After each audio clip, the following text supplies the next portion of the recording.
Berlanjut dari chapter sebelumnya, sambil asik memakan keripik kentang, Robert terlihat sedang memantau percakapan keluarga Rong dari perangkat yang telah ia retas. Percakapan tersebut sangat menarik perhatiannya, hingga sebuah notifikasi berbunyi terdengar dari komputer yang berada di belakangnya.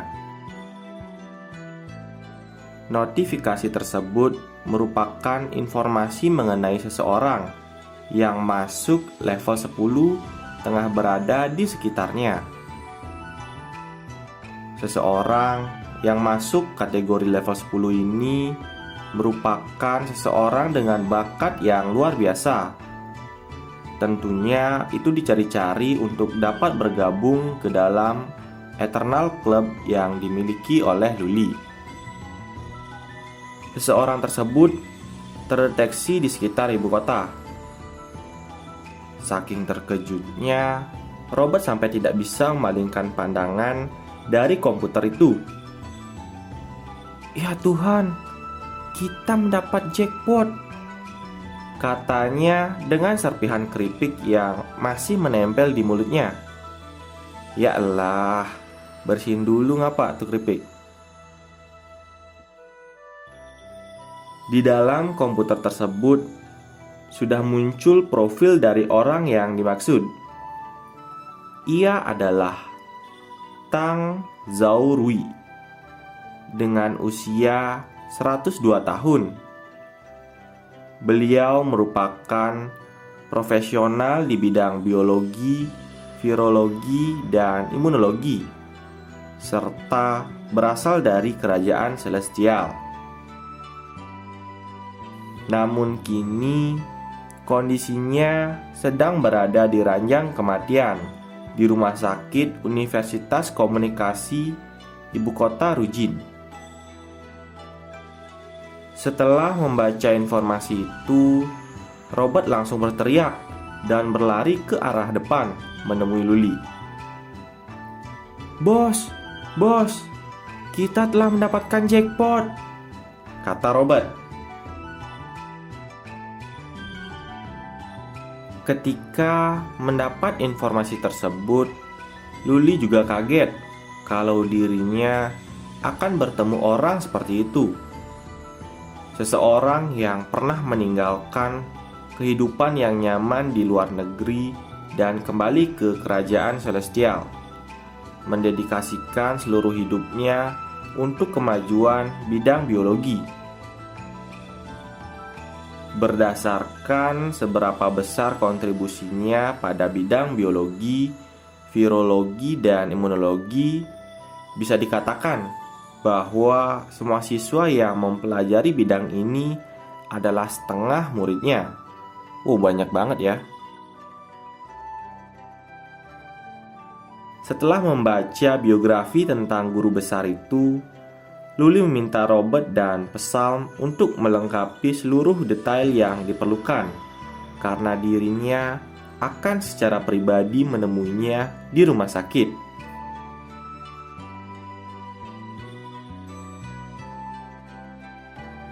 Kemudian, scene berubah menjadi pemandangan kota yang super padat.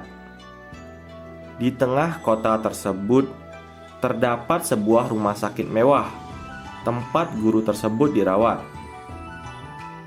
Mungkin selama guru itu dirawat sudah banyak sekali murid-muridnya yang ingin berkunjung. Sampai-sampai setiap orang yang bertanya tentang dirinya dianggap sebagai murid sang guru. Begitulah yang dialami oleh Luli saat pertama kali bertanya tentang kamar dari sang guru Tang Zaorui.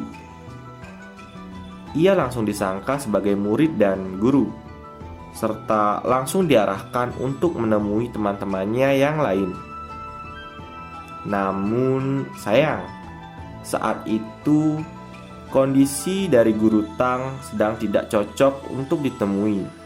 Jadi, orang-orang yang sudah berkumpul untuk menemuinya terlebih dahulu diminta untuk pulang. Begitu pula dengan Luli. Namun, kekuatan Luli seperti tidak ada batasnya. Saat diminta untuk tidak menemui Guru Tang, ia tetap dapat menggunakan kekuatannya dari luar pintu. Hanya dengan melihat Guru Tang dari jendela pintu tersebut, dia bisa mengaktifkan kekuatannya. Emang gila sih ini MC kita kali ini. Lanjut, ketika kekuatannya diaktifkan, langsung saja data mengenai Guru Tang muncul layaknya hologram. Itulah dia, Tang Zaorui, Pak tua yang berusia 102 tahun, yang kini hanya memiliki masa hidup selama 1 hari, 2 jam, 12 menit, 39 detik.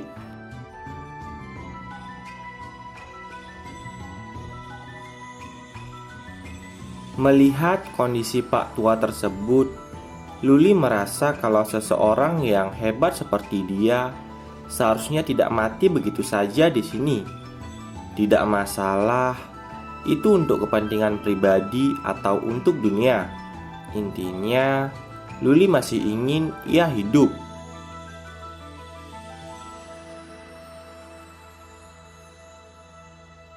Di akhir ucapannya itu, Luli sempat bilang, "Aku hanya tidak tahu apa yang akan dia pikirkan." Dari kata-kata itu, kayaknya Luli menyimpan keraguan terhadap Pak Tua Tang ini.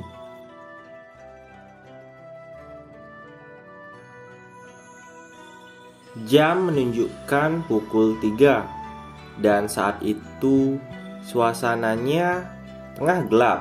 Berarti itu adalah pukul 3 subuh. Pak Tua Tang terbangun dari tidurnya. Saat matanya terbuka, ia melihat cucunya, Fang Fang, sedang tertidur lelap di sisi lain tempat tidurnya. Sambil melihat cucu kesayangannya itu, Pak Tua Tang berkata dengan sedih, "Fang Fang, waktu kakekmu hampir habis. Satu-satunya hal yang aku tidak tahan untuk melepaskannya sekarang adalah kamu."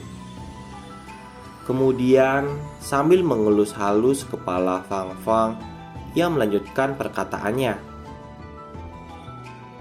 "Kamu dan siswa yang kuajar adalah kebanggaan terbesar dalam hidupku. Kakekmu masih ingin melihatmu memulai keluargamu sendiri. Sayang sekali, aku kehabisan waktu." Lanjut Pak Tua Tang. Tepat saat perkataan itu selesai, suara asing yang memanggil namanya dari sisi jendela terdengar olehnya. "Guru Tang." Itu adalah MC kita, Luli. Guru Tang yang terkejut dengan kehadirannya sontak memasang wajah cemas dan berkata, "Siapa? Siapa kau?" tanyanya. Ya, seperti cerita-cerita sebelumnya, setiap Luli bertemu orang baru, ia pasti akan langsung menjelaskan siapa dirinya dengan lengkap. Buat kalian yang masih belum mengerti Luli itu siapa dan dari mana ia bisa dapat kekuatannya, tonton aja di part satunya. Setelah dia selesai menjelaskan tentang dirinya, sekarang giliran dia menjelaskan tentang klub miliknya dan alasan kenapa ia ingin mengundang Guru Tang untuk masuk ke dalam klub tersebut.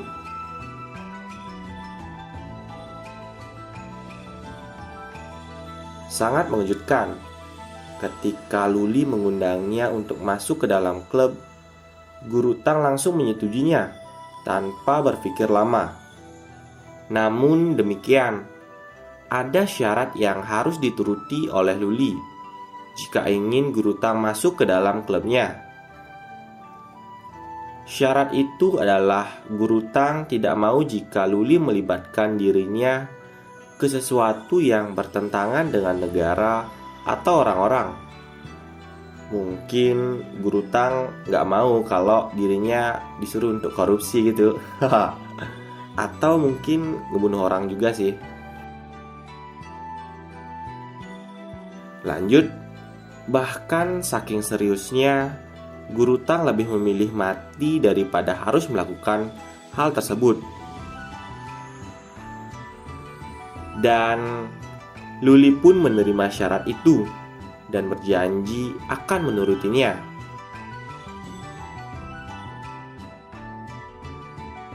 Sesaat setelah ia menerima syarat itu, Luli pun langsung memberikan masa hidup kepada Guru Tang.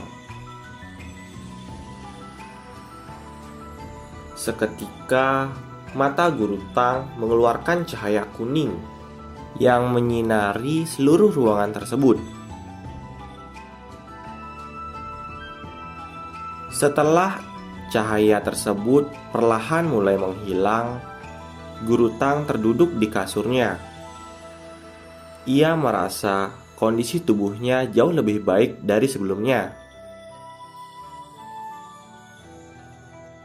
Luli pun menjelaskan, "Untuk saat ini, aku telah mengembalikan tubuhmu ke keadaan ketika Anda berusia 99 tahun.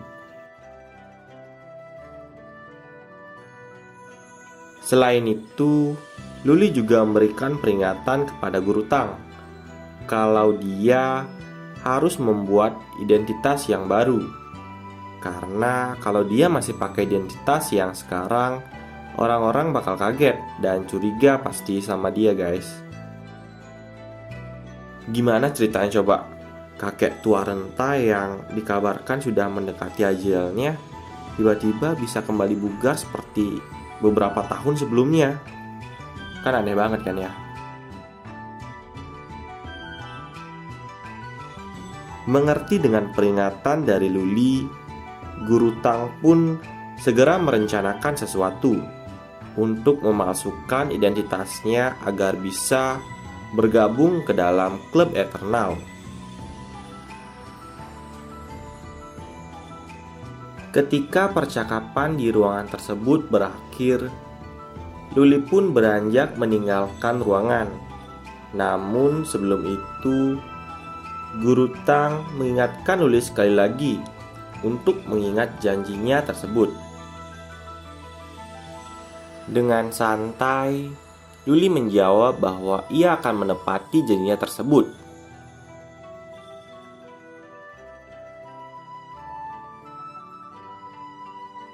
Scene kemudian berubah ke suasana pagi hari yang cerah. Fang Fang yang dari tadi tertidur di sisi lain kasur kakeknya, kini sudah bangun dan mulai memanggil kakeknya. Mendengar cucunya memanggil, Guru Tang yang sudah lebih dulu terbangun dari kasurnya balik memanggil cucunya itu. "Fang Fang, kamu sudah bangun?" tanyanya. Fang Fang yang melihat kakeknya tersebut sudah dapat berdiri normal, sontak terkejut dan berkata, "Kakek, kamu sudah pulih?" tanyanya sambil berlari ke arah Guru Tang dan memeluknya. Disinilah drama Guru Tang dimulai. Saat berada dalam pelukan cucunya itu, Guru Tang berkata kalau dirinya hanya ingin melihat matahari terbit sekali lagi karena dirinya tidak punya waktu lebih banyak untuk hidup. Mendengar hal itu, Fang Fang pun terkejut dan melotot. Tapi nggak sampai keluar kok matanya guys, santuy.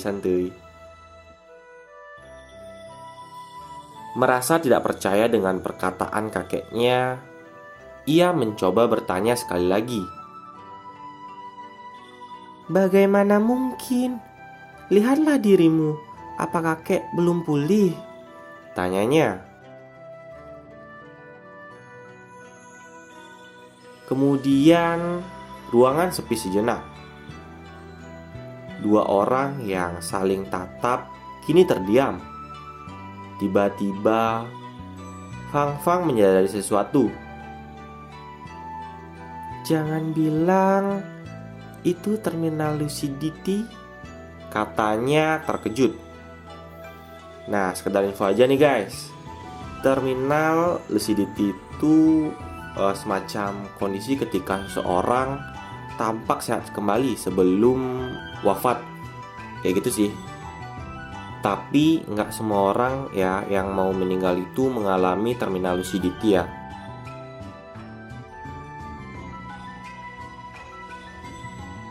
Mengetahui kondisi itu, semua kerabat, keluarga, dan murid-murid guru Tang pun kembali berkumpul di ruang rumah sakit untuk melihatnya.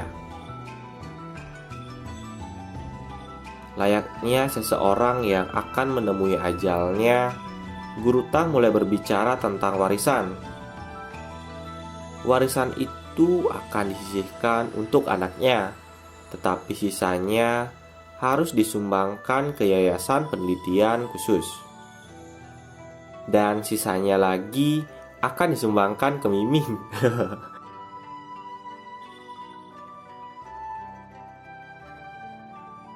Anaknya yang masih belum percaya kalau sebentar lagi ayahnya akan meninggal dunia langsung lari ke depan dan mencoba memeluk ayahnya sambil berkata kalau proyeknya saat ini dapat menyelamatkan sang ayah. Namun sayang, sang ayah atau guru Tang tersebut justru marah dan mengatakan kalau penelitiannya itu masih sangat kurang. Ya, Mimin ngerti sih. Anaknya itu si Boyuan sebenarnya cuma pengen kalau ayahnya tetap hidup aja. Jadi dia pasti bakal ngelakuin segala cara. Tapi bukan berarti harus pakai project yang belum sempurna juga dong. Itu kan jatuhnya ayahnya dipakai kelinci percobaan. Ya kali kelinci percobaan. Kalau berhasil oke, kalau enggak sama aja mati. Blok. Setelah memberitahu anaknya dan menyampaikan kebanggaannya terhadap semua orang yang berada di ruangan itu, guru Tang meminta waktu berdua bersama anaknya untuk membicarakan sesuatu yang penting. Guru Tang berkata, Boyuan, aku punya sesuatu yang ingin kukatakan padamu sendiri. Untuk itu, orang-orang yang lainnya diminta untuk keluar ruangan.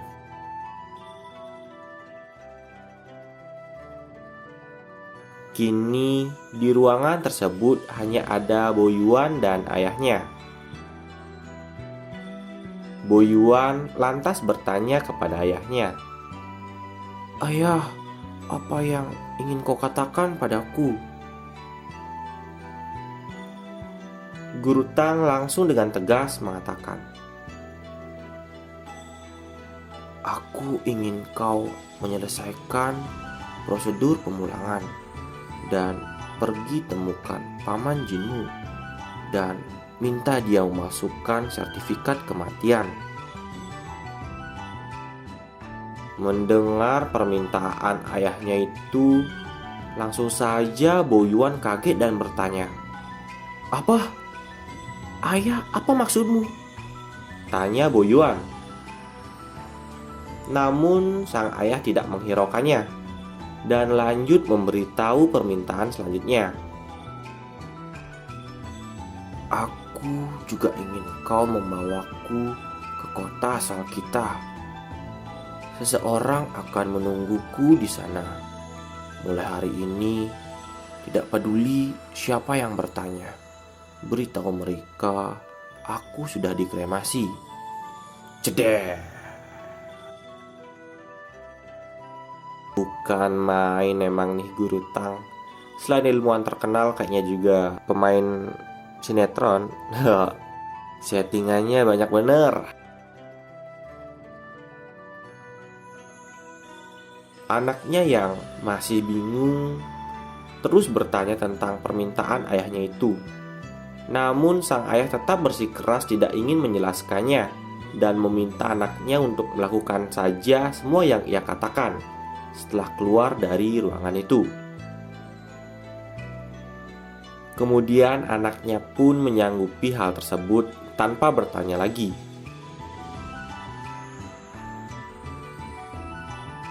Di sisi lain, Luli yang terlihat sedang berada di luar rumah sakit berucap dalam hati,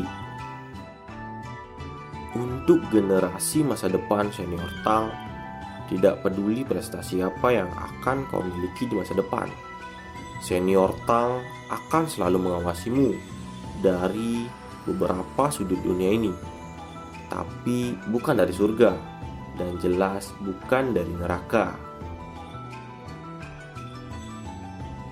Tiba-tiba dering telepon terdengar dari saku celana Luli. Halo, siapa ini?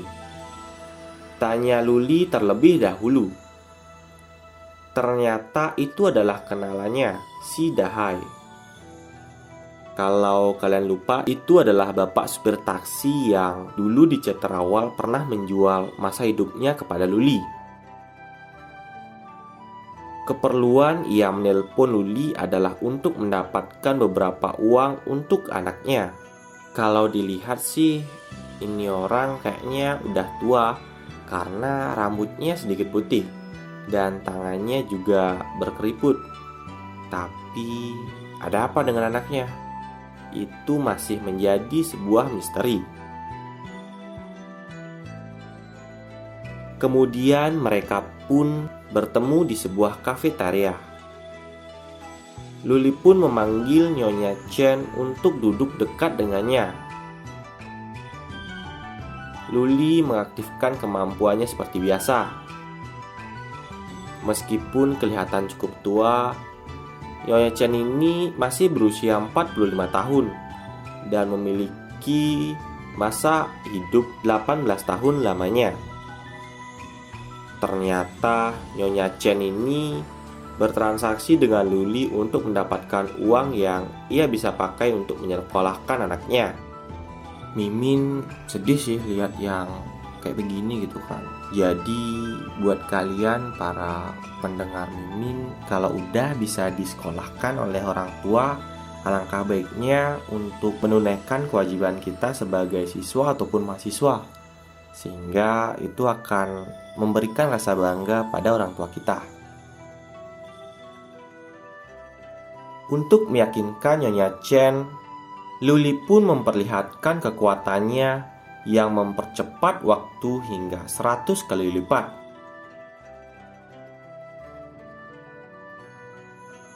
Nyonya Chen pun terkejut bukan kebayang.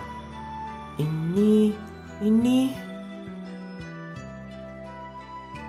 Luli pun berkata, aku yakin si Dahai sudah memberitahumu aturannya. Jadi katakan padaku, berapa tahun yang ingin kau jual? Nyonya Chen pun berkeringat dingin guys.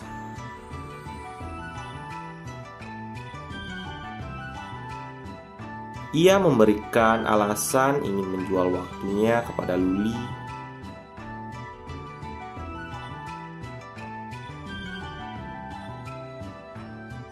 Kemudian Luli kembali menjelaskan bahwa sisa masa hidup yang dimiliki oleh Nyonya Chen hanya 18 tahun saja. Mendengar hal tersebut membuat Nyonya Chen terkejut dan mengalami pergolakan pikiran yang cukup serius. Dalam hati ia berkata, 18 tahun? Kenapa aku harus hidup selama itu?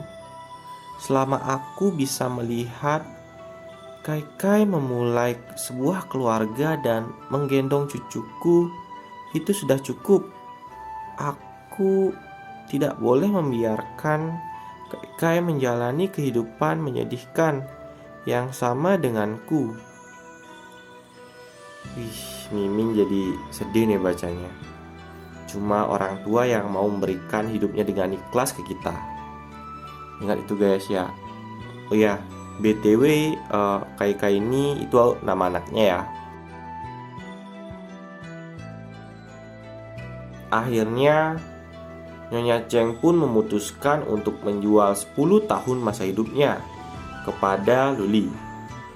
Artinya hanya 8 tahun yang tersisa baginya untuk hidup.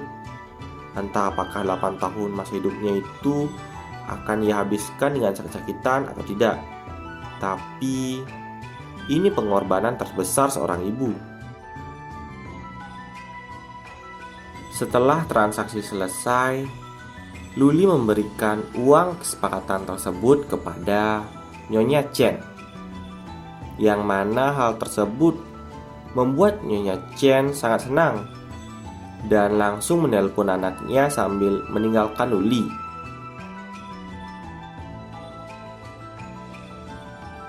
Selanjutnya, Xin beralih ke Nyonya Chen yang bertemu dengan putranya untuk memberikan uang tersebut. Si anak emang punya gelagat aneh sih.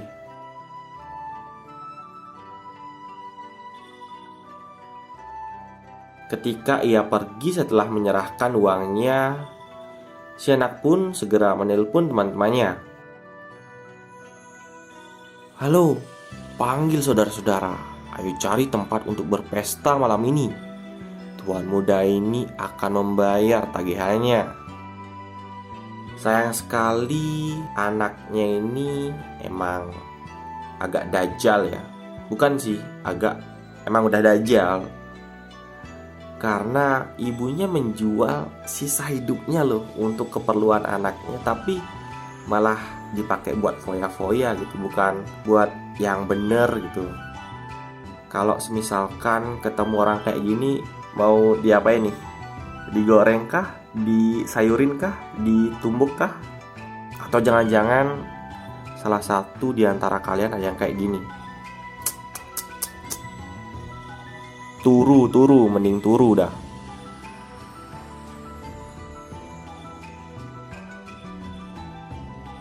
Ternyata Luli diam-diam mengikuti Nyonya Chen dan melihat kejadian tersebut. Ia telah menduganya. Sungguh anak yang bekerja keras dan berbakti. Jika bukan karena ibu yang menyedihkan itu, aku akan sudah memberikan pelajaran, katanya. Lupakan saja, apa hubungannya semua ini denganku? Aku hanya seorang salesman yang melakukan perdagangan yang adil dan setara, sambung Luli.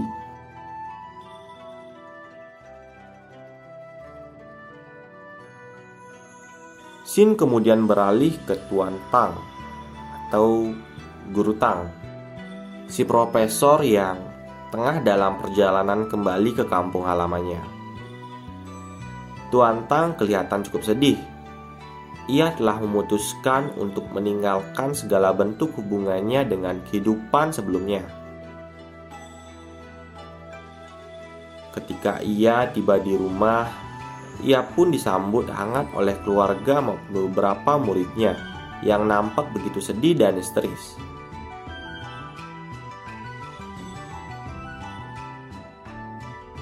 Tuan Tang pun masuk ke dalam kediamannya, meninggalkan mereka semua. Di dalam rumah, nampak ia sedang melihat sebuah lukisan sepasang kekasih. Ia berkata, "Kamu masih terlihat sangat muda, tapi aku sudah menjadi pria berambut putih. Mereka bilang aku tidak cukup baik untukmu. Aku kira mereka benar tentang itu." kata Tuan Tang. Kalau menurut Mimin sih itu kayaknya istri dari Tuan Tang yang udah duluan pergi dijemput Tuhan. Ayo, siapa di sini yang mau dijemput Tuhan juga? Canda ya, dijemput Tuhan. Anaknya pun memanggil, namun Tuan Tang berkata, "Tolong tunggu aku, hanya sedikit lebih lama. Bu Yuan, pergilah menjamu tamu kita. Aku ingin berjalan-jalan sendirian." Bu Yuan pun pergi meninggalkan ayahnya sendirian. Terlihat Tuan Tang tengah duduk. Ia masih merasa cukup sulit untuk mempercayai hal yang telah terjadi di rumah sakit. Ia berasumsi bahwa itu adalah mimpi. Akan tetapi tiba-tiba Luli pun telah duduk di sana lebih dulu. Ia telah mengikuti Tuan Tang sejak ia kembali ke kampungnya. Luli datang untuk memenuhi kontraknya dengan Tuan Tang. Ia berkata, "Apa kau siap?" Tentu saja dengan tampangnya yang mempengaruhi. Tuan Tang pun menjawab, bocah kecil, aku sudah siap. Sejak hari aku kembali ke negara ini. Mari kita mulai."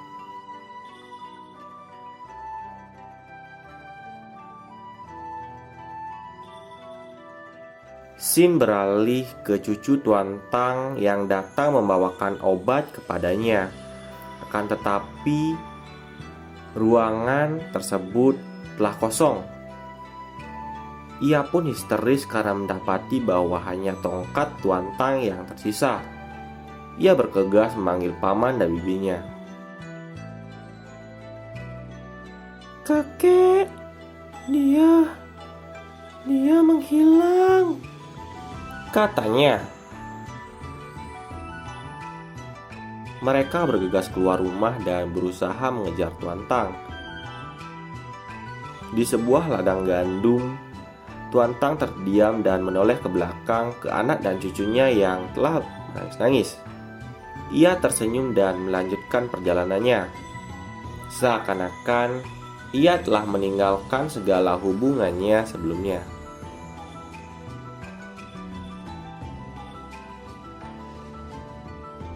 Ia pun menemui Luli yang telah menunggunya di bawah pohon yang rindang.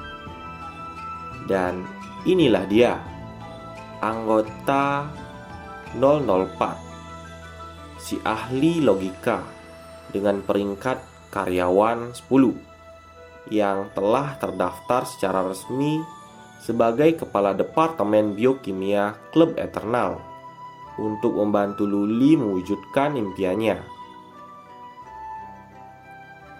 "Selamat datang di Klub Eternal," kata Luli sambil berjabat tangan dengan Tuan Tang.